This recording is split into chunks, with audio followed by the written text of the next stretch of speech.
Chilli chicken তো বাড়িতে সবাই বানায়, কিন্তু আমি যেভাবে বলবো সেভাবে যদি বানাও তাহলে চিকেনটা যেমন নরম হবে তেমনই একদম তুলতুলে হবে, পুরো জুসি চিকেন। তাহলে বেশি দেরি না করে চলো বানিয়ে নেওয়া যাক চিলি চিকেন। আমার ছেলে খেয়ে তো বলছে দারুণ খেতে হয়েছে, টেস্টি মা। চিলি চিকেনটা কিন্তু সত্যি খুব সুন্দর হয়েছে। তার আগে আপনাদের সাথে আলাপ করে নিই, আমি তুলিকা, আমার রান্নাঘরে আপনাদের স্বাগত। আমি একটা বাউলে 500 গ্রাম মতন বোনলেস চিকেন নিয়েছি, আর এতে একটু আদা রসুন, একটু ভিনিগার, আর একটা ডিম, আর একটুখানি সয়া সস দিয়ে দেবো। খুব ভালো করে মাংসটাকে মাখিয়ে নেবো, একটু গোলমরিচও দিয়ে দেবো। এবারই ম্যারিনেটেড মাংসটা 1 ঘন্টা মতন আমি রেখে দেবো। 1 ঘন্টা হয়ে গেছে। এবার একটা কড়াইতে মাংসগুলোকে ভেজে নেব। মাংসটা যতটা বেশি ম্যারিনেটেড হবে তত কিন্তু এর টেস্ট বাড়ে। আপনাদের হাতে যদি সময় কম থাকে তাহলে আপনারা মোটামুটি 15 থেকে 30 মিনিট মতন কিন্তু মাংসটাকে ম্যারিনেট করে রেখে দেবেন।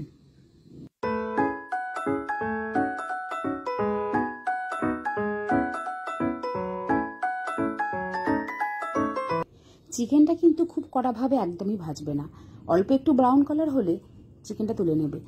চিলি চিকেনটা যেহেতু পুরোটাই রসুনে হবে তাই একটু রসুন বেশি পরিমাণে দিলাম। এরপর এখানে কেটে রাখা পেঁয়াজগুলো ওর মধ্যে দিয়ে দেবো, আর কাঁচা লঙ্কা, কুচনো ক্যাপসিকামগুলো দিয়ে দিলাম। দেখেছো তো প্রত্যেকটা সবজি কিন্তু আমি চৌকো চৌকো ভাবে রেখেছিলাম। আমি 3 চামচ মতন সয়া সস, 4 চামচ টমেটো সস আর 2 চামচ চিলি সস দিয়ে খুব ভালো করে নেড়ে নেবো। পেঁয়াজ আর ক্যাপসিকামগুলোকে আমি কিন্তু খুব একটা রান্না করব না, এটা মোটামুটি মিডিয়াম রান্না হবে, তাহলে এর স্বাদটা খুব ভালো থাকবে। এবার এতে একটু চিনি দিয়ে দেবো, আর কেটে রাখা মাংসগুলোকে দিয়ে খুব ভালো করে নেড়ে নেবো। তোমরা যারা ড্রাই চিলি চিকেন পছন্দ করো তারা কিন্তু এতে আর জল দেবে না।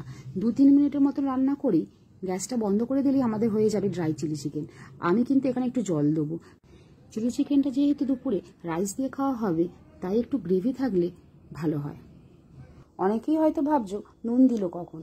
ড্রাই চিলি চিকেন খেলে কিন্তু নুন লাগে না, সয়া সসে অনেকটাই নুন থাকে, কিন্তু রাইস দিয়ে খেলে একটু নুন লাগে। নামাবার কিছুক্ষণ আগে অ্যারারুট জলে মিশিয়ে 1 মিনিট মতো রান্না করলেই হয়ে যাবে আমাদের চিলি চিকেন। চিলি চিকেন হচ্ছে সবথেকে ঝামেলাহীন রান্না, যেটা খেতেও হয় টেস্টি আর খাটতে হয় খুব কম।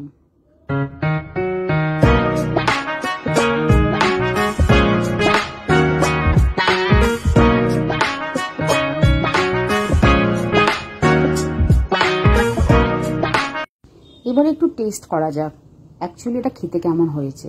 প্রথমে ও টেস্ট করুক কেমন। ঠিক আছে তো, এবার আমি একটু রাইসের সাথে খেয়ে দেখবো কেমন হয়েছে। সত্যি বলছি দারুণ খেতে হয়েছে, তোমরা কিন্তু বাড়িতে ট্রাই করো।